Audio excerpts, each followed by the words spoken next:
Hello and welcome everybody to another episode of Books and Bytes. You ready for another deep dive? I am. I think this will be a good one. Me too. Today we're going to be talking about Harry Potter and the Half-Blood Prince. Yes, we are. And as always, we've got the book right here. So we are going to be sticking to the main text. No editorials, introductions, forewords, just the story as it was written. Sounds like a plan. So Yeah, this is an interesting book, I think. it is. It's pivotal. It is. I think in the series. Absolutely. Voldemort is really kind of starting to gain some traction. Dumbledore is having to do more and more kind of behind-the-scenes stuff to counter him. And then, of course, you've got Harry, who is sort of figuring out who he is while all this is going on. Yeah, and I mean, his hormones are raging. On top of all of that, he's dealing with teenage angst on top of, an impending war with the darkest wizard of all time. Yeah, he's got a lot on his plate. So, to kind of give everybody a roadmap of what we're going to be talking about today, I think that the main things that we're going to touch on are Voldemort's quest for immortality. Yes. Which kind of revolves around these things called Horcruxes. The mystery of the Half-Blood Prince, which we'll kind of get into as we go along. And then teenagers. Teenager. The drama that never ends. It never ends. Yeah. So, all against this backdrop of war. Yeah. Yeah, it's love, loss, betrayal, and you name it. It's all woven in there. Yeah. So we just jump into chapter 1? Let's do it. All right. So chapter 1, The Other Minister. And it opens up with the Prime Minister of the UK and Cornelius Fudge, who's the Minister of Magic. Yeah. And they're having a very, I would say, tense meeting. Yes. Because Fudge has got some bad news. He does. Yeah? Which is never really a good time when the Minister of Magic shows up. Right. Not a good sign for the Prime Minister. No. But I think one of the interesting things here is how Rowling sort of juxtaposes the Muggle and the wizarding world. Yeah, I thought that was really interesting because you have the Prime Minister who's dealing with all of this stuff that he can't explain. Right. And he's got his own political problems. And then you have Fudge who comes in and is basically like, hey, things are going to get worse. It's my problem, but it's also your problem. Right, exactly. Yeah. So it's this interesting sort of kind of foreshadowing, I think, that it's not going to be just a problem for the wizarding world. Right. It's going to be a problem for everybody. It's going to bleed over into the Muggle world. And we even get a physical description of Fudge that kind of highlights this, I think. Oh, absolutely. So it says, his hair, which had always been meticulously sleeked back, was now sticking up on end. His tie was askew, and the right eye of his pince-nez was missing altogether. Yeah. He always looks very put together. Yes. And this is not that. Definitely not. He's a mess. Yeah. So, I think it's pretty obvious that the weight of the world is really on his shoulders. Absolutely. And it's only going to get heavier. Yeah. It's all downhill from here. Yeah. So, chapter 2 takes us to a different location and a decidedly darker place. Spinner's End. Yeah. And what a great chapter title. Oh, yeah. Spinner's End. Yeah. So, this is where we meet up with Severus Snape. Yeah. Narcissa Malfoy. Yes. And her sister Bellatrix Lestrange. Always a delight. Oh, yeah. She's so lovely. The nicest person. Uh-huh. But I think what's really interesting about this scene is that Narcissa is there to ask Snape for help with something that Voldemort has asked Draco to do. Right, and Bellatrix is not too happy about this. No, she is not. She's very suspicious of Snape. Yeah, she doesn't trust him. Yeah. She lets him know. Oh, yeah. Yeah. And there's this great line where Snape says to Bellatrix, I have played my part well, said Snape. I have spied for you and lied for you, put myself at risk for you. Everything was supposed to be to the greater good. So that kind of leaves us hanging a little bit. It does. Is he a true Death Eater? Or is he something else? Right. We don't really know. But it's an interesting way to set up his character. Absolutely. And he remains, a mystery throughout the book. Throughout the series, really. Yeah. So chapter 3 brings us back to Harry, who is still, dealing with the loss of Sirius. And Dumbledore goes and collects him from the Dursleys. Which I'm sure is always a pleasant experience for everyone involved. The Dursleys love it. But he basically tells Harry that he's inherited everything from Sirius, which includes Grimmauld Place, which is the Black family home. And Creature. Yes. Can't forget Creature. But one of the things that Dumbledore mentions is that there might be some spells on the house that prevent anyone but a pure-blood wizard from actually owning it. Interesting. Yeah, So we're starting to see this theme of blood purity come up. Yeah, which, you know, if you remember back, this is like Voldemort's main thing. Right. This is his justification for everything. Yeah. And while they're talking, Dumbledore decides it's a good time to remind Harry of the prophecy that was made about him and Voldemort. Yeah. Great timing. Oh, yeah. Very sensitive. Very sensitive. But it's a reminder that Harry can't really avoid this destiny that's in front of him. This is his fate. Yeah. So chapter 4 introduces us to a new character, Horace Slughorn. Oh, yes. And Dumbledore decides to take Harry on a little trip to go recruit Slughorn to come back to Hogwarts to teach. He gets a cool potions master. Yes. And Slughorn is retired and doesn't really want to come back. But we get a little glimpse of Slughorn's, I don't know if I'd say darker side, but maybe the part of him that's a little bit more morally ambiguous. Right. I mean, his house is a mess. Yes. Like, his whole life is in disarray, and there's that weird substance on the wall. Yeah. And we find out later it's unicorn blood. But that's not suspicious at all. No, not at all. But I think one of the things that really kind of drives this point home is that Slughorn is really drawn to people who are powerful and famous. Oh, he loves to name drop. Oh, yeah. He wants to be associated with greatness. Yes, he wants to collect these people. And so, Harry being the boy who lived, the chosen one, right, is enough to kind of persuade him to come back to Hogwarts. I mean, who wouldn't want to teach Harry Potter? Right. It's a pretty good. So, chapter 5 is an excess of phlegm. And this is where we get to see Harry back at the Burrow with the Weasleys. And it's always nice to visit the Burrow. Oh, it's so cozy. Yeah. But we also are introduced to Fleur Delacour, who is Bill's fiance. Yes. And Mrs. Weasley is. Not a huge fan. She's not. But I think it's a little bit of humor in the chapter. Right. It kind of lightens the mood a little bit. Yes. Because, you know, things are getting really dark. Yes. But that being said, there is this underlying current of tension and anxiety because Voldemort's out there. Right. Things are ramping up. Yeah. And they know that it's only a matter of time before something happens. Right. They're waiting for the other shoe to drop. Yes. And, of course, then they get their letters from Hogwarts. So Summer's over. Back to school. Yeah. So chapter 6 is Draco's Detour.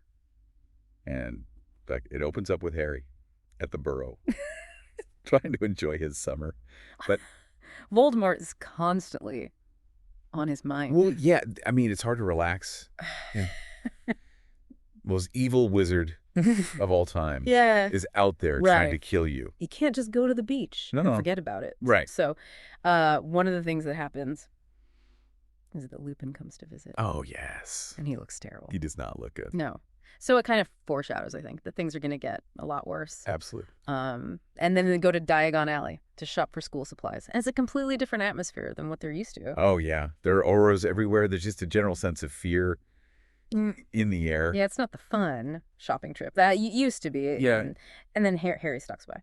Weasley's Wizards Wheezes. See Fred and George. Of course. While he's there, he sees Draco in the shop next door. Borgin and Burke's. Which is a very suspicious place to be. It's very dark and mysterious. Yes. And it makes Harry think that Draco is up to something. Well, yeah, he's acting very shady. Yeah. He's not just browsing. Right. You know? He's up to no good. Yeah. So it kind of sets up this mystery. Yeah. Of what's Draco doing? Right. What is he planning? And why is he at Borgin and Burke's? Exactly. Yeah. So, chapter 7, we get on the Hogwarts Express. And Harry, Ron, and Hermione are joined by Luna Lovegood and Neville Longbottom. Two of my favorite characters. Oh, they're great. And then they're all invited to the special compartment by Slughorn for what he calls the Slug Club. Oh, the Slug Club. Yeah. Which is basically just a collection of students that he thinks are going to be famous and powerful. Right. He's always looking for the next big thing. Yeah, and I think it's interesting because he actually taught Voldemort when he was in Hogwarts. Oh, that's right. So he's got this history with, powerful wizards. Right. He's got a type. He likes the powerful ones. So, chapter 8 is Snape victorious, and they arrive at Hogwarts.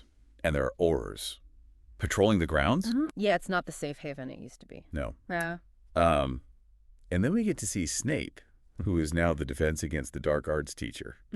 And he is not happy always about Harry being back. Never is. But then we get to Dumbledore's speech, and he basically acknowledges that it's a really difficult time. Right. And that everyone needs to rely on each other. Yeah, support each other. Yeah. Yeah.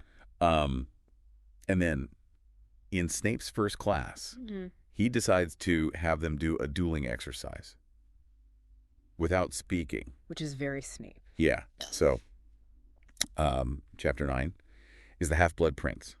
And this is where the mystery really starts. This is a big one. Yeah. So Harry gets this old potions book, and it's full of these notes and it's different instructions for making potions. And the person who wrote the notes refers to himself as a Half-Blood Prince. Right. And Harry is amazing at potions and uses the book. He's excelling. Yeah. But Hermione is not a fan of the book. She doesn't trust it? Oh, no. Or the Half-Blood Prince? And she's also a little bit concerned about some of the spells that are in the book. Right. She thinks they're a little dark. Yeah, they're a little bit more than what you would learn in a normal potions class. Right. They're a little advanced. Yeah. So, I think we should probably stop there and pick up next time with chapter 10. Okay. Yeah. Sounds good.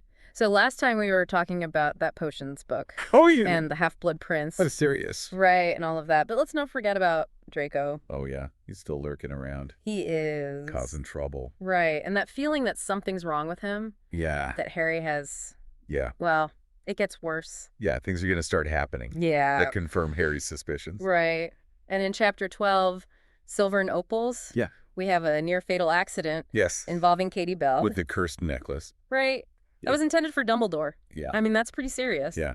And it really shows that even at Hogwarts, nobody is safe. Nothing is sacred. Yeah. And I think one of the things that's interesting is that Harry immediately suspects Draco. Well, yeah, of course he does. Right. And as we find out later, he's right. He is, but nobody believes him. Of course not. Poor Harry. It's like he can't shake this feeling that something's really wrong. Right. And that Draco is at the center of it. Yeah. Yeah. And he's kind of working on his own, detective work, trying to figure it all out. Yeah. With very little help from anybody else. No. Like, he's on his own. Yeah, everybody thinks he's crazy. Right. But he's not. No, he's not. He's on to something. He is. There's a really great scene in The Three Broomsticks. Wow, yeah, I love that scene. Where Harry sees Draco talking to Madame Rosmerta. Right, yeah. Just the way that they're interacting makes Harry think that there's something more going on. And there is. Yes. Yeah. So, and as we're sort of dealing with all of this with Draco, we're also learning more about Voldemort. So in chapter 13, The Secret Riddle, we get another pensive memory. Right.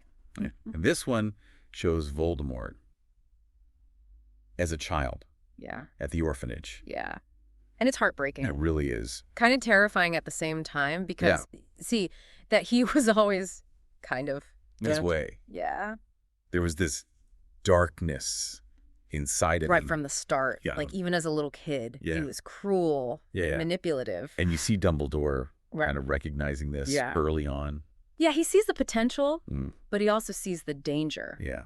Yeah. And kind of makes you wonder, like, if things had been different for Voldemort, if he had had a loving family, would he have turned out this way? It's a big question. Yeah. Nature versus nurture. Right, whatever said that. I think it's safe to say that his childhood didn't really help. No, it definitely played a role in who he became. Absolutely. So, chapter 14, Felicis. This is where Harry decides he's going to use liquid luck to get a memory from Slughorn that he really needs. He needs this memory to figure out what Voldemort's up to. Yeah. And it leads to some pretty funny moments. It does. With Ron. Poor Ron. And Hermione. Yeah, and Hermione's jealous. Yes, very jealous. She is. But I think it also kind of shows how Harry is willing to sort of bend the rules to get what he wants. He's not afraid to take a risk, even if it means, breaking a few rules. Right. I think it's important to remember that. Harry is still a teenager. Right. He's just a kid. Yeah. And he's dealing with adult problems. Right. Yeah. So, and speaking of adults, we get some more information about Snape. Oh, yes. In chapter 15. The Unbreakable Vow. Which is a very scary chapter title. It is. Yeah. So we find out that Snape has made this vow to Narcissa to protect Draco. Right, and help him complete whatever it is that Voldemort has asked him to do. Right. Yeah. And it's a very intense scene when they make this vow. Oh, yeah, Bellatrix is there. Bellatrix is there. Making sure that Snape follows through. Right. And it's just, it makes you question, like, what side is Snape really on? Right. Is he a good guy or a bad guy? Right. We still don't know. We don't know. And then, to kind of show you how serious things are getting, in chapter 18, birthday surprises. Yeah. Ron is poisoned. Oh, yeah. With mead. With poisoned mead. That was meant for Dumbledore. Right. Yeah. It just shows that Voldemort and his followers are really, they're not messing around. They're willing to do whatever it takes. To get to Dumbledore. Yeah. And to Harry. Yeah. Yeah. It's in this chapter that Dumbledore finally tells Harry about Horcruxes. Oh, yes. Which is a huge turning point, I think, in the series. Because now, it's not just about defeating Voldemort. It's about finding and destroying these pieces of his soul. Right. Yeah. And nobody even knows how many there are. Right. And they're hidden. Yeah. Who knows? Yeah. Yeah, we actually see how dedicated Dumbledore is to this mission. Because his hand is all withered from a curse that he got when he was retrieving one of the Horcruxes. Yeah. So he's been doing this for a long time. Right. Risking his life to protect Harry and the wizarding world. Yeah.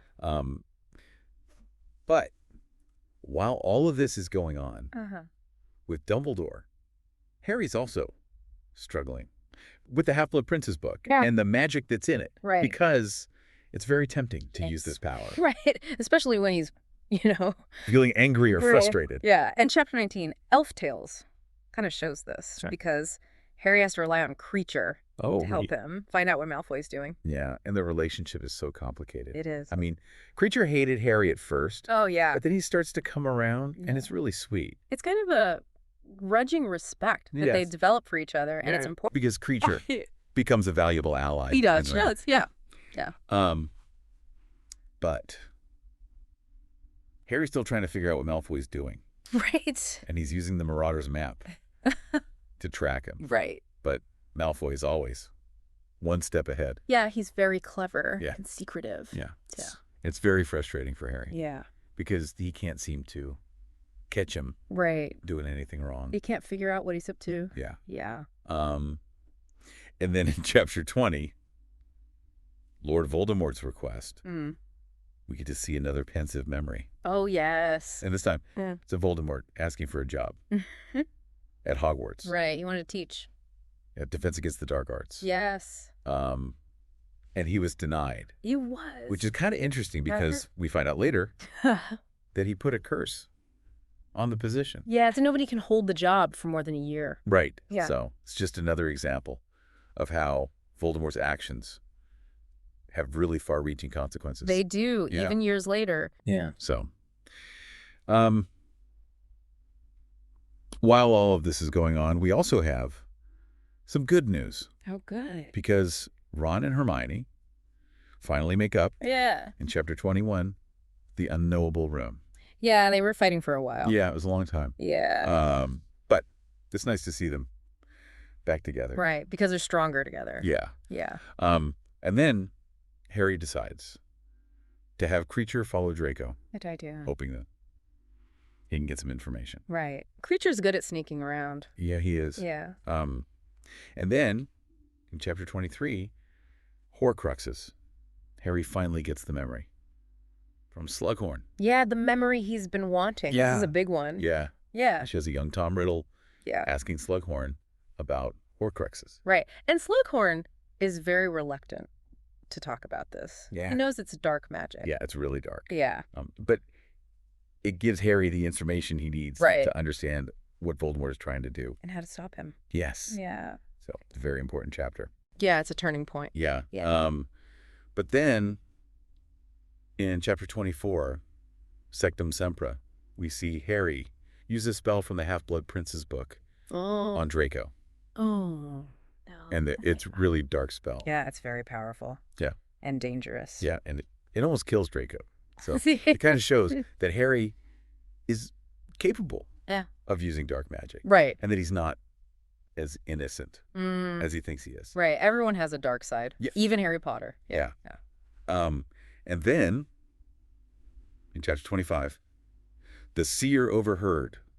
Harry overhears Professor Trelawney talking about something that she overheard years ago. Oh, this is a big one. Yeah. It involves Snape and Dumbledore. Right. And it's really crucial information. It is. Helps Dumbledore figure out what Voldemort is planning. Right. So, it's a very important chapter. Yeah, things are really starting to come together. Yeah. Yeah. And then Dumbledore decides that they need to go and retrieve a Horcrux. And so they go on this really dangerous journey.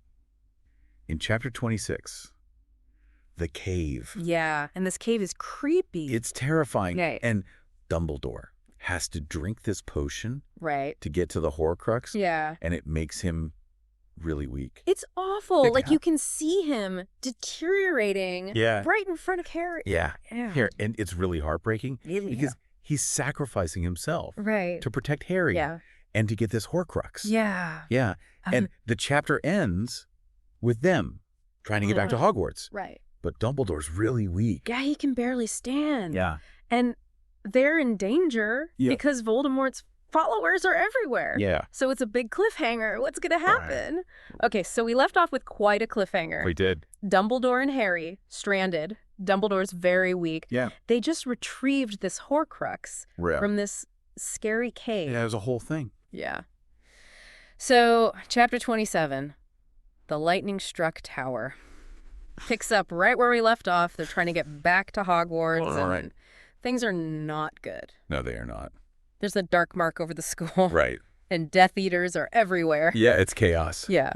But I think one of the things that really strikes me in this chapter is that we see how vulnerable Dumbledore is. Right. He's not the all-powerful wizard that we thought he was. He was human. He's getting old. Yeah, and he's dying. Yeah. And he knows it. Right. And there's this really heartbreaking moment where he tells Harry to stay hidden. Yeah. Under the invisibility cloak. Yeah. Because he doesn't want Harry to get hurt. Right. He's trying to protect him. He's still trying to protect him. Yeah. Yeah. Even though he knows that he might not make it. Yeah. And it's just, it's really sad. It is. Yeah. Then we get to the top of the astronomy tower, and this is where Draco confronts Dumbledore. Yeah. And he disarms him. Yeah. Which is a huge shock. And you can see that Draco doesn't know what to do. Yeah. He's torn. He doesn't want to kill Dumbledore. But he's afraid of Voldemort. Yeah. And then Snape shows up. Right. Kills Dumbledore. Yeah. And it's just awful. It's terrible. Yeah. It's such a shock. Yeah. Even though you know it's coming. Right. It's still so hard to read. Yeah. It's like the end of an era. It is. It's the end of innocence for Harry and for the wizarding world. It really shows how much Dumbledore meant to Harry. Right. He was like a father to him. Yeah. Harry is devastated, obviously. He's heartbroken. Yeah. And he's angry. Yeah. And he wants revenge. Of course. So, in chapter 28,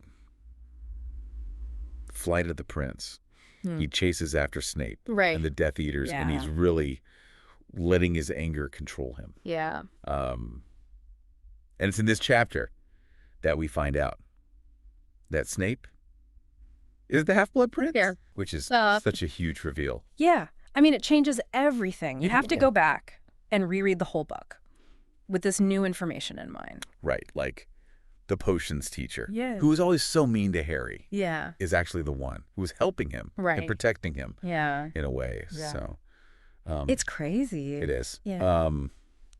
And then chapter 29, the Phoenix Lament, is really just a chapter about grief and loss. Yeah, it's very sad. Yeah. But I think what's important is that Harry doesn't give up. Right. He's still determined to defeat Voldemort. Yeah. Even though Dumbledore's gone. Right. And he has Ron and Hermione to help him. Yes. He's not alone, which is really important. It is because, I mean, they've been through so much together and they need each other. Yeah. So. Chapter 30, the White Tomb. is the last chapter. Yeah. Yeah. And it's Dumbledore's funeral. And it's sad, but also beautiful. Yeah. And it's like kind of a way to say goodbye to Dumbledore, right? But also to acknowledge that the fight isn't over. Right. Harry still has a lot to do. Yeah. And the book ends with Harry, Ron, and Hermione making plans to leave Hogwarts. Right. And go find the rest of the Horcruxes. Yeah. It's a little bit of a cliffhanger, but it's also hopeful. Right. Because, that they're going to be okay. Yeah. They're going to figure it out. They are. So, yeah. I think that's about it. For Harry Potter and the Half-Blood Prince. It's a great book. It is. It's one of my favorites in the series. You too. Yeah. So, what did you think? I loved it. Yeah. It was great. It's always good to revisit this book. It is. So, I guess we'll see everybody next time for another deep dive. It sounds good.